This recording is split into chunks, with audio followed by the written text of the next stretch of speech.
So far, this is the best consumption which I got on any electric Mercedes. Alright guys, so I am blown away. What kind of consumption did I just get with my first drive in the new 2026 CLA, the all-new electric CLA. And check this out, 10.1 kilowatt hours per 100 kilometers. This is pretty crazy, so I'm really curious what we can get on the highway. Alright guys, welcome on the board of the new CLA. This is the first video of me driving this car on the channel, so I was really curious about this car. And in this video we have a sunrise, so it's still somewhat, it's not dark, but we can see the ambient lighting better. So in this video I want to show you the ambient lighting and also talk about a little bit, of course, about the car, but the longer driving video. So let's accelerate here.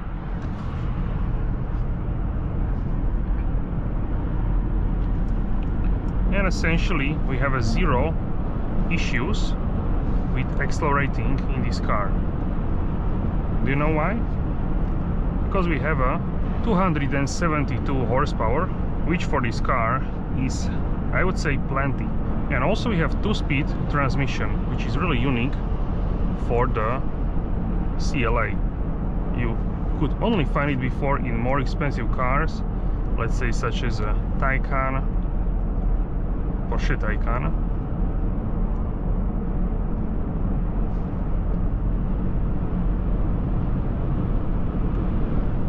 And I actually felt when I was accelerating that we hit the second gear. So let's try it again.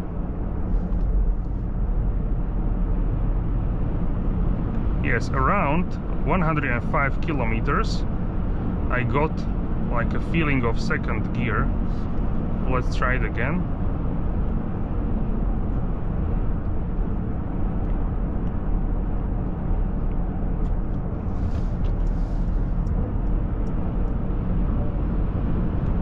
It seems like it was engaged right now, so I didn't feel anything. That's interesting.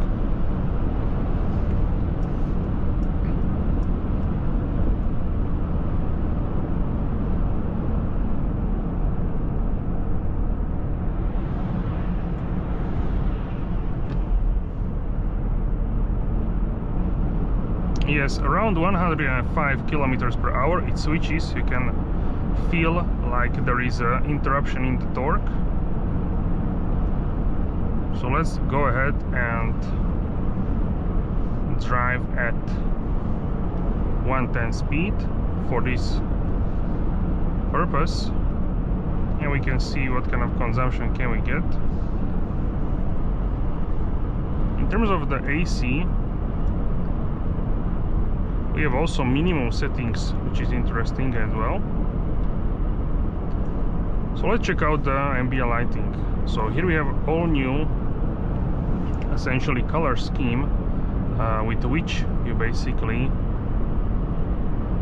can see all the colors and all 64 colors. I think there are 64 like before. You have a different name, which is also, yeah, very interesting. In terms of the noise from the car, today it seems it's windy, and always when I go this direction there is more noise than when I go back. You have these two large vents here, which illuminate quite a lot of space, as you can see there. Also here is a panel which is illuminated with the same color like the rest of the ambient lighting.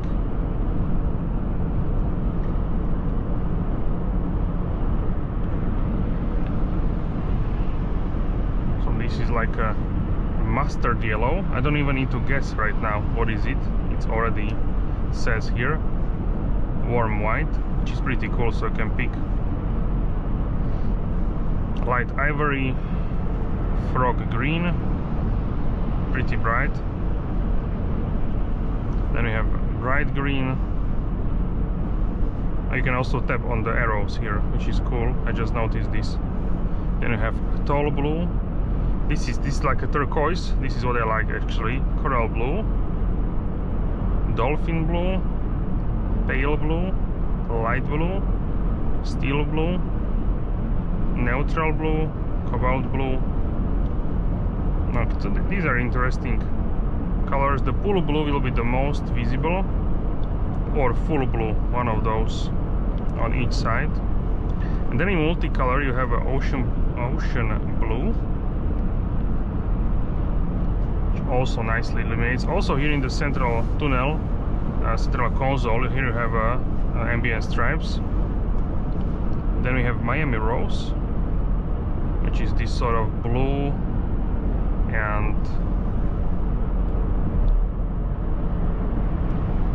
purple as well. But here I want to check the AC. We need to increase the fan. Okay.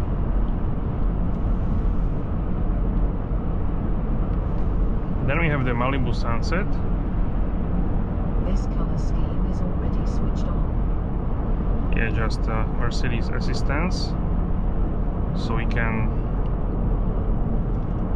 turn this off. Assistance.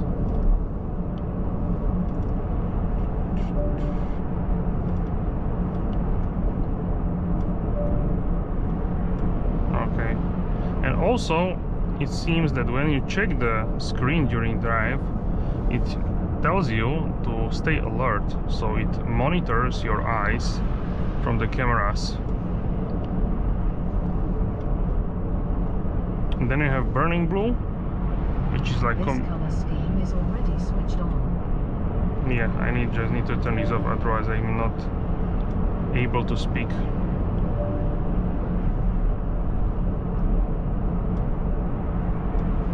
And if you don't look at the road for some time, it will pop you the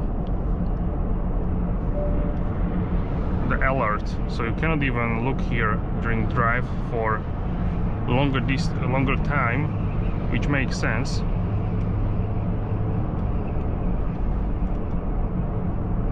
And also we can increase the brightness of the displays. Okay, nice and bright. Then we have Venice Pink, which is sort of combination of pink and maybe turquoise. I don't see it actually. Chrome Shine. This is like a light color.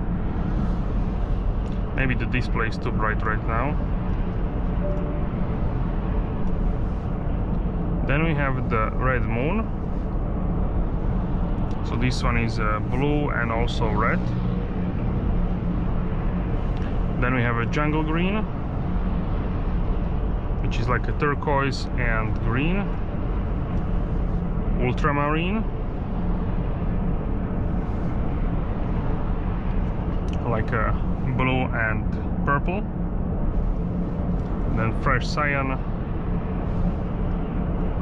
yeah, which is like a turquoise and a little bit of the green. Yes, turquoise and green. And brightness is on maximum, so you can lower it. Let's try here the monochrome. Okay, and you can lower the brightness, so you don't have a percentage here, but sort of you can guess how much you want. You can turn it off completely if you desire. And then you have separate, so you can have accents or ambient. If I turn off the ambient, under the screen it will turn off the lights, and accents would be, I guess, the air vents and also this. Yes, that's true. So you can, if you want, you can turn that off as well. What I like about the vehicle is how it can actually recognize other cars. So here, for example, on the screen it can clearly see that in front of me is truck and how much cars are where. So, and also the how many lanes and everything. So the system is much better right now in terms of the assistance. Also the opposite direction, it can recognize the trucks, otherwise we have this divider, so it cannot see on the other side.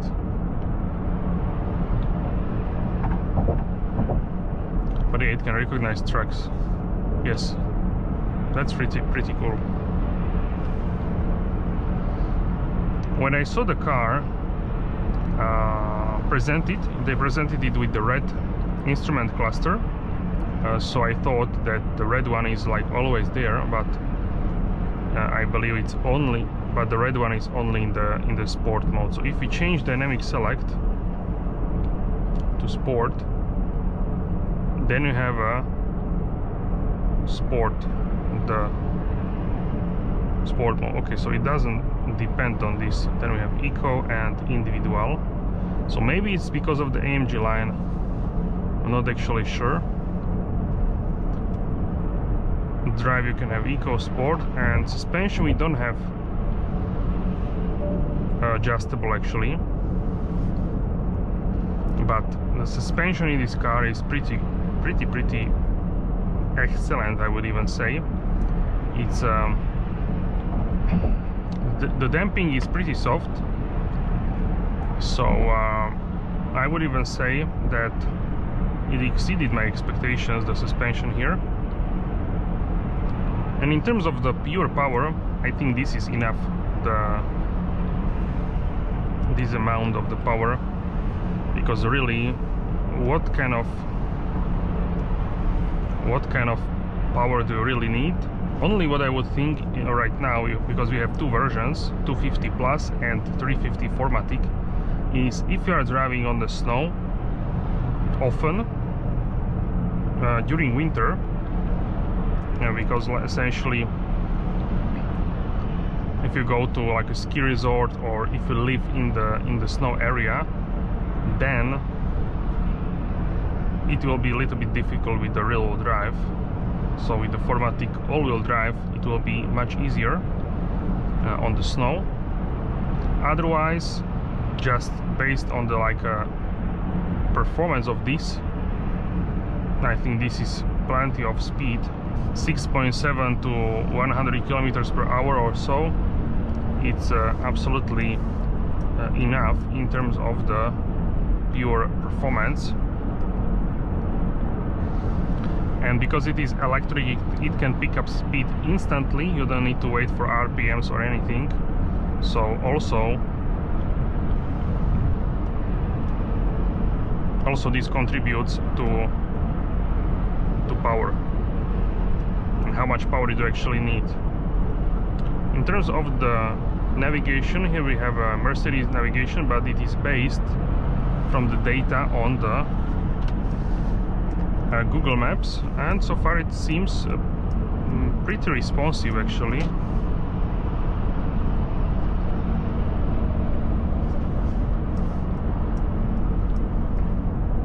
The mirrors are smaller than on my A-Class, and the whole, let's say,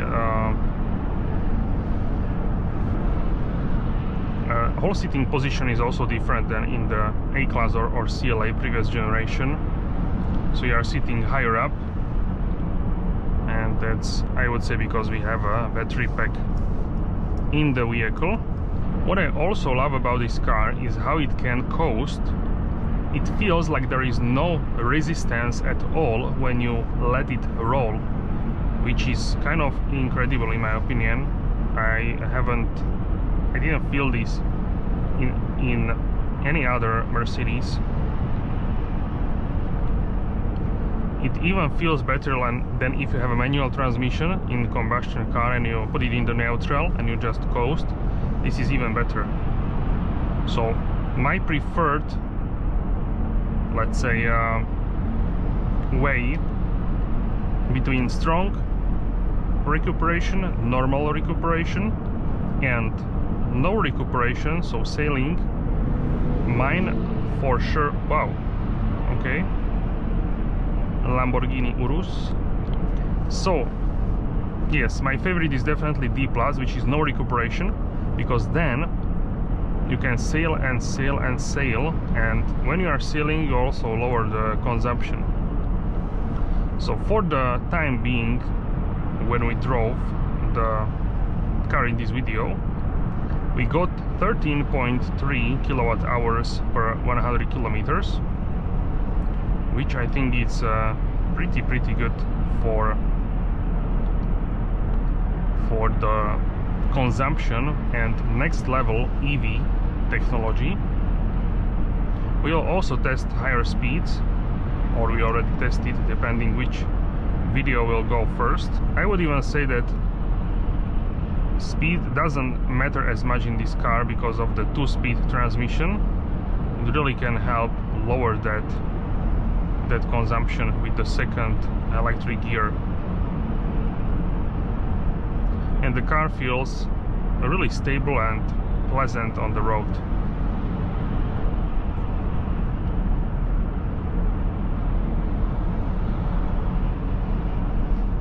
So let's say I want to overtake.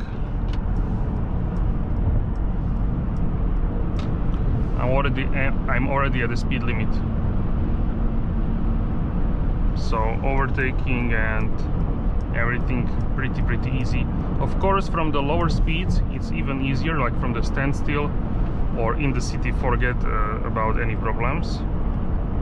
But otherwise, I would mainly focus if you need and want 4MATIC right now. Maybe in the future there will be different versions, but currently I would focus, do I need the 4MATIC or not?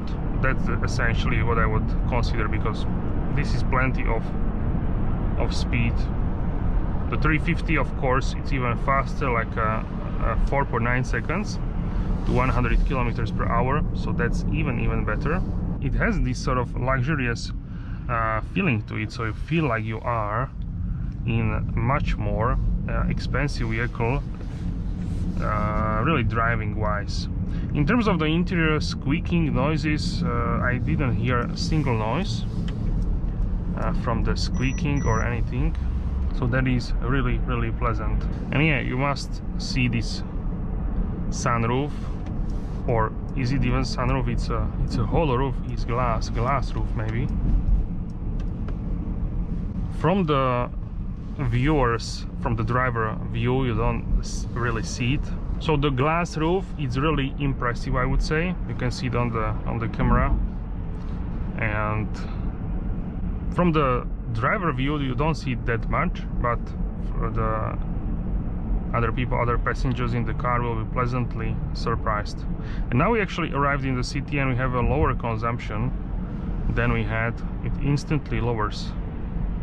That's pretty interesting. Alright guys, thank you so much for watching. Smash the like button and leave me comment. Alright guys, thank you so much for your support.